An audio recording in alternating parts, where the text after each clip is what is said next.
नमस्कार, मैं हूं श्यामगिरी। आप देख रहे हैं हमारा चैनल मुद्दा भारत का। मुद्दा भारत का यानी मुद्दा आपका। हम चर्चा करेंगे ठाणे की शिंदे की। हम शिंदे साहब तो पूरे महाराष्ट्र के मुख्यमंत्री हैं, लेकिन हम चर्चा करेंगे ठाणे से। क्या ठाणे में जो है अभी आने वाले इलेक्शन में भाजपा शिंदे के खिलाफ बगावत करेगी या युति करेगी, इसी विषय पर चर्चा करेंगे हमारे सहयोगी अनिल थत्ते जी से। थत्ते जी, आप क्या इस विषय पर क्या बात करना चाहेंगे? सर, ऐसा है कि भारतीय जनता पक्ष के जो नेता थाना में हैं, उनकी समझ में ये बात क्यों नहीं आ रही है, मेरे को समझ में नहीं आ रहा है कि भाई फडणवीस साहब और शिंदे साहब ये अद्वैत हैं, उनमें कोई अंतर नहीं है। वो दोनों एक दूसरे को संभाल के स्टेट को आगे बढ़ा रहे हैं और उनकी नीति ऐसी है कि महाराष्ट्र में हम युति बना के काम करेंगे और आगे आने वाले जो इलेक्शंस लड़ेंगे उसमें भी शिवसेना और शिंदे गठ और ये साथ में चलेंगे। मगर ये मैसेज सब जगह महाराष्ट्र में जा रहा है कि भाई शिंदे और फडणवीस में आप कोई गैप नहीं है, कम्युनिकेशन गैप तो छोड़ो, ऐसी भी गैप नहीं है। दोनों एक दिल से एक दिमाग से काम कर रहे हैं और महाराष्ट्र के भले के लिए काम कर रहे हैं। तो कैसे है ना कि थाना में इनकी जो ताकत है शिंदे साहब की, वो ज़्यादा करके यहाँ की वो ताकत क्यों है, वो यहाँ के जो म्यूनसिपल कॉरपोरेशंस है वो उनके पास है। थाना है, तुम्हारा ये कल्याण, डोंबिवली, सब जगह उनकी कॉरपोरेशन उनके हाथ में है। तो कैसा है कि म्यूनसिपालिटी थाना म्यूनसिपल कॉरपोरेशन जो है भाई, उसके ऊपर आप हमला करते हैं, उसके ऊपर क्रिटिसिज्म करते हैं, वो क्रिटिसिज्म भी इतने ऐसे नीचतम स्तर पे जाके करते हैं, तो इनडायरेक्टली आप शिंदे साहब को टारगेट करते हैं। आप बोलते समय बोलते हैं कि थाने महापालिका में भ्रष्टाचार हो गया, तुरंत सवाल आ जाएगा भाई थाने महापालिका किसके अंडर चलती है, किसका राज चलता है वहाँ पे, किसका शब्द फाइनल होता है, वो शिंदे साहब का। तो एक तरह से ऐसा है कि आप महापालिका के नाम से मराठी में एक मन है, लेकी बोले सुने लगे, वैसे आप उनके ऊपर भ्रष्टाचार का आरोप जब कर रहे हैं तो आपका टारगेट इनडायरेक्टली शिंदे साहब है, क्योंकि शिंदे साहब के है थाने महापालिका जो है पूरा कारोबार, मतलब कोई भी वहाँ ठहराव होता है, कोई भी रिजोल्यूशन पास होता है नहीं होता है, वहाँ का पूरा एक अर्थ कारण जो है महापालिका, वो तो कल तक तो शिंदे साहब और जितेंद्र आव्हाड मिलके ही पूरा महापालिका कार्यभार देखते थे और उनमें एक परत उन दोनों में अद्वैत था। इसके लिए जितेंद्र आव्हाड ने कभी शिंदे साहब के खिलाफ बात नहीं की। अभी भी शिंदे साहब जब भाषण के लिए खड़े हो जाते हैं विधानसभा में, तो वो उनका दिल जितेंद्र से इतना जुड़ा हुआ है। कल देखा, उसके पहले भी उनका जो भाषण हुआ, काय जितेंद्र खरं का नाही, काय जितेंद्र बरोबर है का नहीं, जितेंद्रला विचारा। सर, ऐसा मराठी मतलब विधानसभा के इतिहास में कभी नहीं हुआ होगा कि इतने दिल से, इतने प्यार से और इतने आत्मविश्वास से कि भाई इनको पूछो मैं जो करता हूँ वो सही है गलत, इनको पूछो। वो मेरे खाली दोस्त या साथीदार नहीं है, वो साक्षीदार भी है जो मैं करता हूँ। कन्फर्मेशन अभी ऐसा हो गया कि भाई महाआघाड़ी के मेन ये कौन है, कांग्रेस है, राष्ट्रवादी है और ठाकरे शिवसेना है। तो उन लोगों ने अगर इनके ऊपर हमला किया, महापालिका का कारोबार के ऊपर हमला किया, उनको भ्रष्ट कहा, नतद्रष्ट कहा, दुष्ट कहा, तो हम समझ सकते हैं। पर ये बात कौन कर रहा है?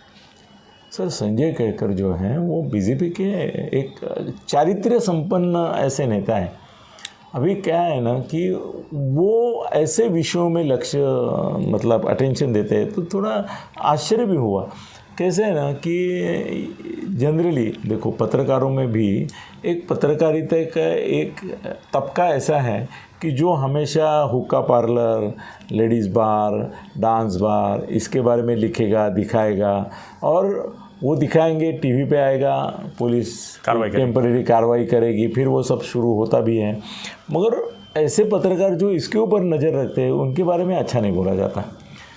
लोगों में ऐसी एक चर्चा होती है कि इतने प्रश्न शहर में हैं, रास्ते का प्रश्न है, खड्डे का प्रश्न है, इसका प्रश्न है, तो आप वो सब छोड़ के एक कुछ 100-200 लोगों का जहाँ पे वो गलत तरीके से मनोरंजन समझो करते होंगे, वो 100 लोगों की बात आप करते हैं डांस बार की, भाई उनका पैसा जा रहा है। एक तो 2 नंबर का पैसा वाले ये डांस बार में जाते हैं। हुक्का पीने वाले जो अपने बाप के रही ज़्यादा बाप के बिगड़े हुए बेटे बेटियाँ ही रहते हैं, वो वहाँ जाते हैं, उनकी आपको इतनी पड़ी है। अभी संजय केरकर जैसे आदमी को रास्ते की हालत, शहर की हालत, इसके बारे में कभी नहीं बोलेंगे। वो क्या हुक्का पार्लर के पीछे संजय केरकर, ऐसा कौन उनको एडवाइज़र मिला है कि उसने बताया कि भाई हुक्का पार्लर बंद करने से आप थाना में लोकप्रिय हो जाएंगे। कितने % लोग हुक्का पार्लर में जाते हैं? पूरा थाना का अगर कुछ 18 करोड़ या 16 करोड़ है संख्या समझो, 0.1% होंगे, तो 0.1% होंगे। तो उसके लिए आप हेजिटेशन कर रहे हैं। डांस बार कितने लोग जाते होंगे? वही वो जो छम वाले वो जाते होंगे, उनका तो अड्डा बम्बई में भी बहुत है, यहाँ चाहिए ऐसे नहीं। अभी आप शिरफाटा जाएंगे तो कितने डांस बार मिलेंगे आपको। तो उसका संजय केरकर एक चारित्र्य संपन्न ऐसा आदमी है कि उसकी नज़र भी नहीं इन मुद्दों पे जानी चाहिए। वो शहर के बेसिक इश्यूज, सिविक इश्यूज जो है उसके ऊपर जाना चाहिए। उसके बदले ये क्या कर रहे हैं? तो ऐसे ही संजय केरकर की छवि उससे बिगड़ी, मगर उससे छवि और बिगड़ी इसकी वजह से कि भाई शिंदे साहब का ये जो गढ़ है, ये शिंदे साहब का जो महापालिका है, उसके ऊपर ही उन्होंने टारगेट कर दिया। उनके यहाँ पे सर जिस अधिकारी के खिलाफ वो बोल रहे हैं ना, वो अधिकारी आज शिंदे साहब का करीबी माना जाता है। नाम ले सकते हैं अधिकारी का? नहीं लेंगे, आया है पेपर में, नहीं लेंगे। तो वो उनके करीबी माना जाता है और उसके ऊपर ही पूरा का पूरा ये अवैध निर्माण का मामला है। हाँ, इनका लक्ष्य जो है वो है।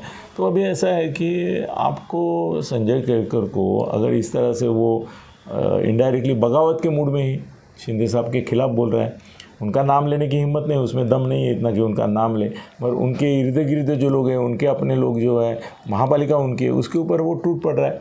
इसका असर एक तो पक्का सर समझो, ये संजय केरकर इसी तरह से अगर शिकायतें करता रहा, बगावत करता रहा, तो शिंदे साहब बीजेपी का उसको टिकट मिले नहीं मिले, शिंदे साहब उसका पतंग काटेंगे, कटी पतंग कर देंगे उसको।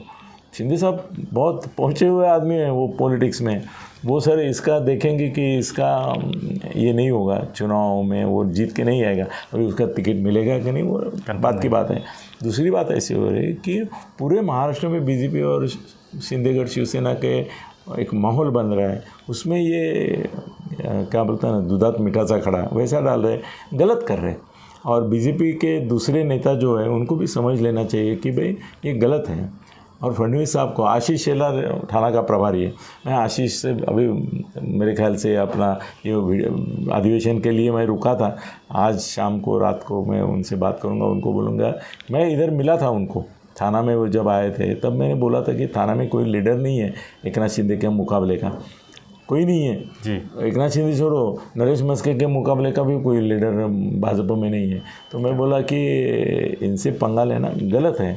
तो उस समय बोले अरे अनिल जी बहुत टाइम है, और अभी टाइम धीरे धीरे आ रहा है। तो मैं आज ही आशीष शेलार जी से बात करूंगा कि भाई थाना में आपके लोग जो है वो गलत फहमी में भी है और भटक रहे हैं, ज़रा उनको आप आपके तरीके से थोड़ा ये करो, समझा दो कि भाई शिंदे साहब के साथ बगावत मत करो, वो महंगी पड़ेगी। सर हमारा सवाल जो रह गया वो तो बाजू में रह गया, इसके बारे में ज़रा बता दीजिए। क्या? युति के बारे में, भाजपा और शिवसेना जो शिवसेना की युति। सर ये कुछ भी चाहेंगे थाना के बीजेपी वाले, निर्णय कौन लेगा?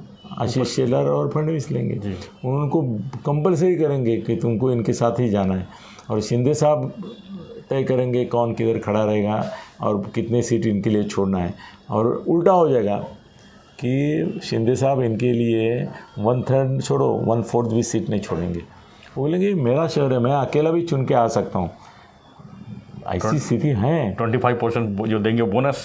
हाँ, मतलब अभी बोलेंगे कि मेरा क्लियर मेजॉरिटी का हिसाब जो है वो मैं करके रखूँगा, मतलब इतनी सीटें मैं लड़ूंगा कि मेरे को क्लियर मेजॉरिटी मिलेगी।